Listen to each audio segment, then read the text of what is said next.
Баршаңызға қайырлы күн. Бүгін сіздермен үлпілдек болып шығатын бауырсақтың рецебімен бөліспекшімін. Бұл рецепті көп іздеген болатынмын. Ең керемет рецепт, сіздер де жасап көріңіздер. Ең алдымен ыдысымызға жылы сүтімізді, жылы суымызды құйып аламыз. Барлығының жылы болуы маңызды. Және де 2 жұмыртқамызды қосып, оған сары майымызды ерітілген.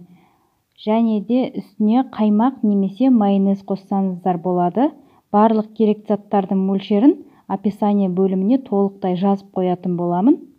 Бір келкі етіп араластырып алғаннан соң үстіне қантымызды, тұзымызды және аштқымызды салып, қантымыз ерігенше араластырып алатын боламыз.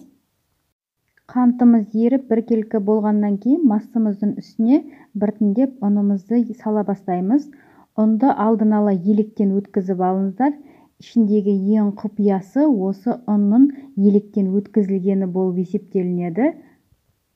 Ұнымыздың барлығын бірден салмаймыз. Бөліп қоса отырып, қолымызбен қамыр илей бастаймыз. Бауырсағымыздың ортасы тығыз болмай, үлпілдек болып шығуының бір құпиясы осы електен өткізілген ұн болып табылады. Қамырымызды илеп болғаннан соң бетін жауып, жылы жерге 40 минутқа қойып аламыз.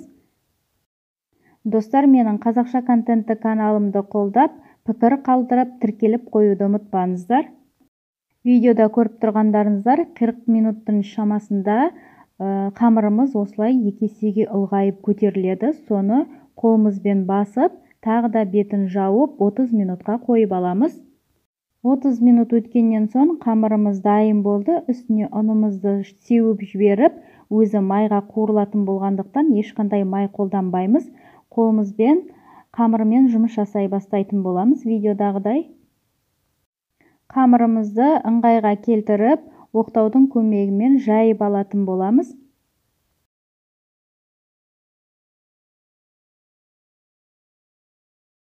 Қамырымызды жайып болдық.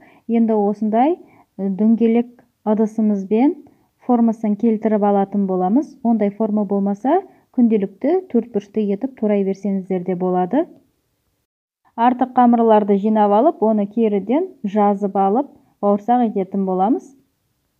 Және тағы да 5 минутқа бетін жауып, қойып алатын боламыз бауырсақтарымызды.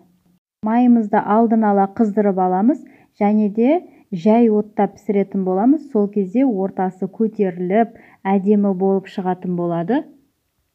Біздің бауырсақтарымыздың бір жақ беті пісірді, екінші жағына да аударып, күнделікті пісіре беретін боламыз. Өте әдемі болып шығады. Түсіне қарай мән берсеңіздер. Қазақта бізде қонақ келгенде ең алғаш дастарханымызға қоятын осы бауырсағымыз. Сіздермен оригинал рецептпен бөлістім. Өте дәмді болып шығады. Сіздер де осы рецептпен дайындап көріңіздер. Келесі видеомда жолыққанша сау болыңыздар.